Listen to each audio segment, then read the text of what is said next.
ఓం సమర్థ సద్గురు సాయినాథ్ మహారాజ్కి జై. ఓం సాయిరామ్. మన బాబా కుటుంబ సభ్యులందరికీ నమస్తే అండి. హాయ్ ఫ్రెండ్స్, మీ అందరిపైన షిరిడి సాయినాథుని ఆశీస్సులు ఉండాలని, మీరు ఎల్లప్పుడూ క్షేమంగా సంతోషంగా ఆరోగ్యంగా ఉండాలని, మీరు అనుకున్న పనులన్నీ నెరవేరాలని మనస్ఫూర్తిగా బాబా గారిని కోరుకుంటున్నానండి. ఈరోజు వీడియోలో మన బాబాగారు సందేశం అండి. మన బాబాగారు ఏమంటున్నారంటే, తల్లి, నువ్వు ఎంతో ఆశతో ఎదురు చూసే శుభవార్త వింటావమ్మా. నీ జీవితంలో శుభగడియలు ఆరంభమయ్యాయి.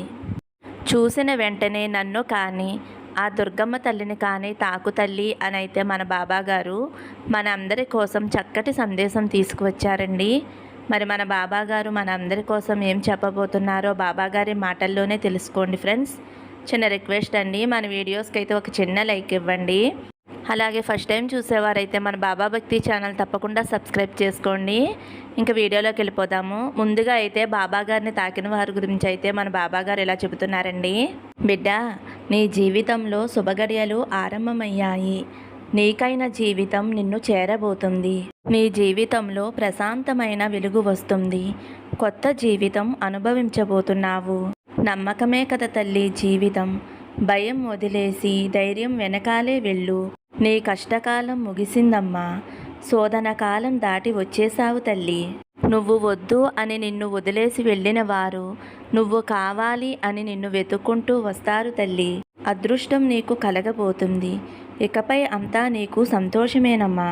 నిన్ను కొన్ని రోజులుగా నెలలుగా వేధిస్తున్న సమస్యకి పరిష్కారం దొరకబోతుంది. నీ సమస్య తీరబోతుంది తల్లి. నా బిడ్డకి అన్నీ కలిసి వచ్చేలా నేను చేస్తాను. నీకు విజయం వచ్చేలా నేను చేస్తాను తల్లి. అద్భుతమైన మార్పు నీ జీవితంలో తప్పకుండా వస్తుందమ్మా. నువ్వు దేనికోసమైతే ఎదురు చూస్తున్నావో ఆ అద్భుతం నీకు అందచేస్తాను. నీకు అంతా మంచే జరుగుతుందమ్మా. నీ మంచి మనసుకి అంతా మంచే జరిపిస్తాను. అలచి చూడని విషయం నీకు జరుగుతుంది. నువ్వు ఆశ్చర్యపడే విషయం ఒకటి జరగబోతుంది తల్లి. నువ్వు ఏ కార్యం తలపెట్టినా అది మంచిగా సక్సెస్ అవుతుంది. నీకు ఇక మంచి కాలంగా మారింది అని నేను నీకు చెబుతున్నాను తల్లి. నిన్ను వేధిస్తున్న సమస్య నిన్ను వదిలి పారిపోతుంది. నువ్వు అనుకున్న విషయం ఈ నెలలోనే జరుగుతుంది తల్లి. నీవు కన్నీరు కార్చే రోజులు ఆగిపోయాయి తల్లి. నీకు కాలం కలిసి వచ్చి నీకు కావలసింది నీ వద్దకు వచ్చే సమయం ఆసన్నమయ్యింది. తండ్రి, నీ కోసం ఇప్పటి వరకు కూడా పనిచేస్తూనే ఉన్నానమ్మా. నిన్ను వదిలి వెళ్ళిన వారికై వారు నీ వద్దకు వస్తారు తల్లి. నీకు దగ్గరలోనే వసంతకాలం రాబోతుందమ్మా. నువ్వు అనుభవించిన కష్టం, దిగులు, బాధ అంతా తొలగిపోయి ఆనందంగా జీవించబోతున్నావు. సిరి సంపదలతోటి జీవించబోతున్నావు. నా ఆశీర్వాదం నీకు లభించిందమ్మా. నా అనుగ్రహంతోటి నువ్వు జీవించబోతున్నావు. ఆ కాలం నీకు ఇప్పుడే తెలుస్తుంది కదా. రాబోయే కాలం అంతా కూడా నీకు బంగారు భవిష్యత్తుగా మారనున్నది. నీ ఆవేదనంతా కూడా ముగిసిపోయింది అని గుర్తించుకో తల్లి. కొండంత సమస్య కూడా ఐస్లా కరిగిపోతుంది బిడ్డ. ఆ సమయంలో నువ్వు నా వద్దకు వస్తావు. వచ్చి ధన్యవాదాలు బాబా అని నాతో చెప్పుకుంటావు. ఇక నుంచి నీకు మంచి విషయాలు జరుగుతున్నాయి అని నీకు తెలుస్తుంది. నువ్వు గుర్తించగలుగుతావు. దీని వలన నీకు పట్టరాని సంతోషం కలుగుతుంది. రేపటి కోసం కాసుకు ఉన్న విజయం నీకు నిశ్చయంగా దీపం వెలుగులా నీ జీవితంలో ప్రకాశవంతంగా ఉండబోతుంది. నా కృప నీపై ఎప్పుడూ ఉంటుంది. తీయని కాలం నీకు ఆరంభమయ్యింది.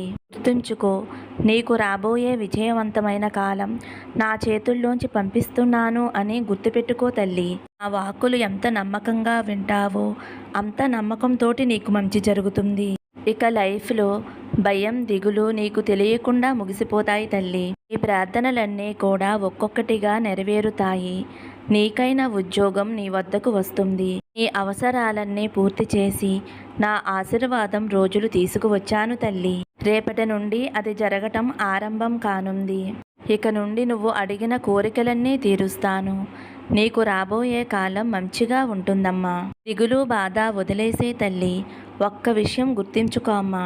ఎప్పుడూ కూడా కన్నీరు పెట్టవద్దు తల్లి. పడ్డ కష్టం తీరిపోయింది అని చెబుతున్నాను కదా.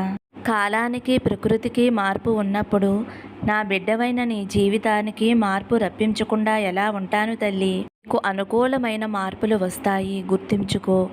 నీ జీవితాంతం నేను తోడుగా ఉంటాను. నీపై వచ్చే చెడులన్నీ పారద్రోలుతాను. ఇకపై ఎప్పుడూ నీకు భయం అనే మాటే ఉండదు. ఎందుకు అంటే నీకు తోడుగా నీ సాయి తండ్రిని నేను ఉన్నాను. నీకు అంతా మంచే జరుగుతుందమ్మా. మంచి మాత్రమే జరుగుతుంది. ఒక్కటి మాత్రం గుర్తుంచుకో, ఎల్లవేళలా నీ సాయి తండ్రి నీతోనే ఉంటాడు అని గుర్తుంచుకో. నీకు ప్రతి క్షణము కూడా ఆనందకరంగా ఉంటుందమ్మా. భయము దిగులు వదిలేసి నా మీద నమ్మకంతో ఉండు తల్లి అని అయితే మన బాబాగారిని తాకిన వారి గురించి అయితే బాబాగారు ఇలా చెబుతున్నారండి.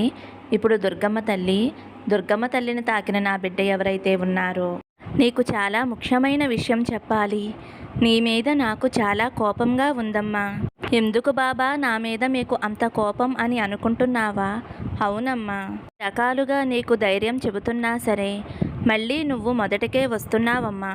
దానిలా చాలా భయపడిపోతున్నావు, చాలా ఆందోళన పడిపోతున్నావు. నీకు ఎన్నో రకాలుగా సందేశాలు పంపిస్తున్నాను. ధైర్యంగా ఉండు, అంతా నేను చూసుకుంటాను అని చెప్పినా సరే అవన్నీ కూడా వినినట్టే విని పెడచెవిన పెట్టేస్తున్నావు. నాకు ఈ బ్రతుకు వద్దు, బ్రతకాలని లేదు, ఈ బాధలు నేను పడలేకపోతున్నాను, ఈ కష్టాలు అనుభవించలేకపోతున్నాను అని నువ్వు చాలా ఆందోళన పడిపోయి భయపడిపోతున్నావమ్మా. చాలా బాధపడిపోతున్నావు తల్లి. నీకు నేను చెప్పేది ఎప్పుడూ ఒకటే కదమ్మా. నువ్వు ఏ విషయంలోనైనా సరే భయపడవద్దు తల్లి.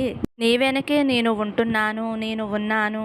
ఏమి జరిగినా సరే అలా చూస్తూ ఉండు. నీకు అంతా కూడా చివరికి మంచే జరుగుతుంది తల్లి. భగవంతుడు ఎప్పుడూ నీకు అన్యాయం చేయడు అని ఎన్నో రకాలుగా నేను చెబుతున్నానమ్మా. నీకు ఎన్నో రకాలుగా ధైర్యాన్ని నూరిపోస్తున్నాను. కానీ నువ్వు అవేమీ కూడా పట్టించుకోకుండా నీ మనసుని కంగారు పెట్టేసుకుంటున్నావు, ఆందోళనకి గురి చేసేస్తున్నావు, ఎక్కి ఎక్కి ఏడుస్తున్నావు, ఎంతో బాధపడిపోతున్నావు. నిద్రాహారాలు మానేశావు, తిండి తిప్పలు లేకుండా అదే ఆలోచనతోటి వచ్చిన కష్టం పోతుందా లేదా, ఈ సమస్య తీరుతుందా లేదా అనే భయంతోటి ఆందోళనతోటి ఉంటున్నావమ్మా. నేను చెప్పాను కదా తల్లి, ఇదంతా కూడా కర్మఫలమమ్మా. ఒక్కసారిగా పోదు కదా తల్లి. ఇప్పుడు నీకు ఒక సమస్య వచ్చింది. సమస్య వచ్చినంటేనే ఎలా పోతుందమ్మా? ఒక్కసారి ఆలోచించు. నేను కూడా ఎన్నో రకాలుగా ప్రయత్నం చేస్తున్నానమ్మా. నీకు వచ్చిన కష్టం మామూలుది కాదు, పెద్ద కష్టమే. అయినా సరే నేను నీకు ధైర్యాన్ని ఇవ్వటానికి ఎన్నో ప్రయత్నాలు చేస్తున్నాను. నీకు ఎన్నో సందేశాలు పంపిస్తున్నాను. వాటిని విని నువ్వు ధైర్యంగా ఉంటావు అని, నీకు మంచి జరుగుతుంది అనే ఆలోచనలతో ఉంటావు అని నీకు ధైర్యం మాటలు చెబుతున్నాను. అయినా కూడా నువ్వు వాటిని పట్టించుకోకుండా నీ మనసుని కష్టపెట్టేసుకుంటున్నావు, చాలా బాధపడిపోతున్నావు. నీకు మళ్ళీ చెబుతున్నాను వినమ్మా. నీకు వచ్చిన కష్టం తొలగిపోతుంది. ఆ కష్టాన్ని నేను తీసివేస్తున్నాను. నిన్ను చుట్టుముట్టిన సమస్యలన్నీ తొలగిపోతాయి. ఇన్నాళ్ళు కూడా ఎన్నో బాధలు, ఎన్నో సమస్యలతో ఇబ్బంది పడ్డావు. నీ మనసు ఇలా కృంగిపోవటానికి కారణం నువ్వు పడిన కష్టాల వలనే. నీ మనసు ఎంతో సున్నితమైపోయింది తల్లి. ఏ కష్టాన్ని కూడా నువ్వు భరించలేకపోతున్నావు. అది నాకు తెలుసమ్మా. అందుకే చెబుతున్నాను ధైర్యంగా ఉండాలి తల్లి అని. ఎందుకంటే నువ్వు ఎక్కువగా ఆందోళన పెట్టేసుకుని బాధపడిపోతే నువ్వు డిప్రెషన్లోకి వెళ్ళిపోతావు తల్లి. అప్పుడు నీ కుటుంబం ఏమవుతుందో తెలుసుకున్నావా? నువ్వు నీ గురించే కాదు, నీ కుటుంబం గురించి, నీ బిడ్డల గురించి, వెనకాల ఉన్న నీ పెద్దల గురించి, వీళ్ళందరి గురించి కూడా నువ్వు ఆలోచించాలి తల్లి. వాళ్ళందరూ బాగుండాలి అంటే ముందు నువ్వు బాగుండాలి. నువ్వు ఆరోగ్యంగా ఉండాలి, ధైర్యంగా ఉండాలి. మనోధైర్యం అనేది చాలా ముఖ్యం తల్లి. ఇవన్నీ నీలో ఉండి ధైర్యంగా ఉండి నీకు వచ్చిన కష్టాలతో పోరాడితే ఆ కష్టాలు పోతాయమ్మా. ఏదైనా సరే ఎదుర్కోవాలి. భయపడితే ప్రతిదీ కూడా భయపెడుతుంది. అదే నువ్వు ఎదుర్కొంటే ఆ కష్టాలు, సమస్యలు నిన్ను చూసి పారిపోతాయి. నువ్వు ధైర్యంగా సంతోషంగా ఉంటేనే నీ కుటుంబ సభ్యులు కూడా ధైర్యంగా సంతోషంగా ఉంటారు తల్లి. నువ్వు దిగాలు పడిపోయి నీ ఆరోగ్యాన్ని పాడు చేసుకుంటున్నావు. నిన్ను చూసి నీ కుటుంబం వారు బాధపడుతున్నారు. నీ బిడ్డల పరిస్థితి ఏమవుతుందో ఒక్కసారి ఆలోచించు తల్లి. వారు ఏదైనా సరే నిన్ను చూసే నేర్చుకుంటారు. నువ్వు దిగాలుగా ఉంటే అమ్మ దిగాలుగా ఉంటుందే అని వారు కూడా దిగులుగా ఉంటారు. కాబట్టి తల్లి, వారి కోసమైనా సరే నువ్వు ఎంతో ధైర్యంగా ఉండాలి. మనోధైర్యం తెచ్చుకోవాలి. బాబా ఉన్నారులే, బాబా అంతా చూసుకుంటారులే అని నువ్వు ధైర్యంగా ఉండాలమ్మా. నేను ఉన్నాను కదమ్మా, నీకు సహాయం చేయటం కోసమే నేను ఉన్నాను తల్లి. నీ ఇంట్లోనే ఉన్నాను, నీ పక్కనే ఉంటున్నాను. నువ్వు అది గ్రహించలేకపోతున్నావు తల్లి. నేను నీ పక్కన ఉండి నీకు వచ్చిన కష్టాన్ని కొంచెం కొంచెంగా తీసేస్తున్నానమ్మా. అది నువ్వు తెలుసుకోవాలి తల్లి. ఇక నీ కష్టకాలం పూర్తయిపోయిందమ్మా. ఇక నువ్వు బాధపడవద్దు, భయపడవద్దు. ఎటువంటి చెడు ఆలోచనలు మనసులోకి రానివ్వద్దు. చనిపోవాలి అన్న ఆలోచన అస్సలు రానివ్వద్దు తల్లి. కష్టాలు తొలగిపోయే సమయంలోనే కష్టం మరింత బాధిస్తుంది, ఎక్కువగా బాధ పెడుతుంది. అప్పుడే అనుకోవాలి, ఇంత బాధ అనుభవిస్తున్నాను అంటే అవి తొలగిపోతున్నాయి అని నువ్వు అర్థం చేసుకోవాలి. ఇప్పుడు నీది అదే పరిస్థితి అమ్మా. ఇప్పుడు నిన్ను కష్టాలు బాధిస్తున్నాయి అంటే అవి తొలగిపోయే రోజు వచ్చేసిందమ్మా. కష్టకాలం పూర్తయిపోయింది. ఆనందమైన సంతోషకాలం నీకు ఆరంభమైంది తల్లి. నీ బాబా తండ్రిని చెబుతున్నాను కదమ్మా, సాయినాథుడు ఎన్నడూ కూడా అబద్ధం చెప్పడు తల్లి. నువ్వు ఎప్పుడూ కూడా ధైర్యంగా ఉండు, మనోధైర్యాన్ని పెంచుకో. నా జీవిత చరిత్ర పఠించు, నా విభూదిని ధరించు, నా నామస్మరణ చేయి తల్లి. ఇలా నువ్వు ప్రతి క్షణము ఉన్నావు అంటే నీలో ధైర్యం కలిగి ఏదైనా సరే నువ్వు పొందగలుగుతావు. నేనైనా సరే పోరాడి నీ కష్టాలు పోగొట్టుకునే మార్గాలు నీకు కనిపిస్తాయి. ఏమి చేయాలో ఏమీ దిక్కు తోచడం లేదు అన్న సమయంలో నువ్వు ఏమీ చేయవద్దు తల్లి. నీ భారాన్నంతా కూడా నా మీద వేసి నువ్వు అలా కూర్చుని ఉండు తల్లి. అంతేనమ్మా. నా శరణాగతి పొందు, నా పాదాల వద్దే శరణ వేడుకో.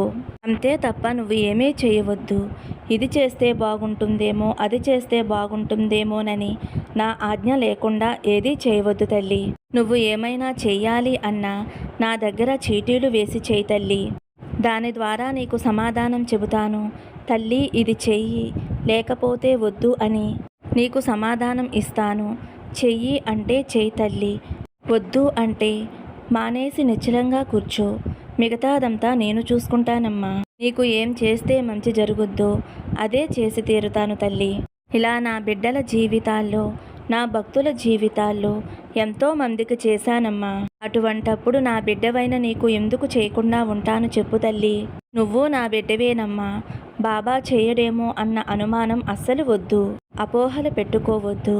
ధైర్యంగా నీ కాళ్ళ మీద నువ్వు నిలబడి ఉండు తల్లి. నీకు అంతా మంచిగా జరిగేలా నేను చూసుకుంటానమ్మా. చెప్పాను కదమ్మా, నీ కష్టకాలం పూర్తయిపోయింది అని. ఇక ఆనందాలు, సంతోషాలు మాత్రమే మీ జీవితంలో ఉంటాయి. నీ బిడ్డల భవిష్యత్తు కూడా ఎంతో ఉన్నతంగా ఉంటుందమ్మా. వారు మంచి స్థాయిలో ఉంటారు. వారు ఎలా ఉంటే జీవితం బాగుంటుందో అలా ఉండేలా నేను చేస్తాను. నువ్వు ఏమీ బెంగ పెట్టుకోవద్దు. ఈ కష్టాలు, సమస్యలు చూసి భవిష్యత్తే లేదా అని భయపడిపోతున్నావు. అలాంటిది ఏదీ లేదమ్మా. కష్టాలు ఎప్పుడూ కూడా శాశ్వతం కాదు తల్లి. అవి తొలగిపోతాయి. వాటి స్థానంలో సంతోషాలు వస్తాయి. ఇది ఒక్కటే గుర్తుపెట్టుకుని ధైర్యంగా ఉండమ్మా. సంతోషంగా ఉండు. నీ బాబా ఉన్నాడు కదమ్మా. నీ బాబా ఉండగా నీకు భయమెందుకు? అంతా నేను చూసుకుంటాను. మరి ఈ సందేశం విని సంతోషంగా ఉంటావు అని అనుకుంటున్నాను తల్లి. ఫ్రెండ్స్, దుర్గమ్మ తల్లిని తాకిన వారి గురించి అయితే మన బాబాగారు ఇలా చెబుతున్నారండి. ఈ రోజైతే మన బాబాగారు మనందరికీ ధైర్యం చెప్పడానికి మంచి సందేశం అందించారు కదండి. ఈ సందేశం మీ అందరికీ ధైర్యం కలిగించింది అని, సంతోషం కలిగించింది అని అయితే నేను అనుకుంటున్నాను ఫ్రెండ్స్. నచ్చితే కనుక ఒక లైక్ ఇవ్వండి. అలాగే ఫస్ట్ టైం చూసేవారైతే మన బాబా భక్తి ఛానల్ తప్పకుండా సబ్స్క్రైబ్ చేసుకోండి ఫ్రెండ్స్. మరికొంతమంది సాయి భక్తులకి ఈ వీడియో షేర్ చేయండి. సర్వే జన సుఖినో భవంతు. సమస్తం సద్గురు సాయినాథార్పణమస్తు. శుభం భవతు. జై సాయిరామ్.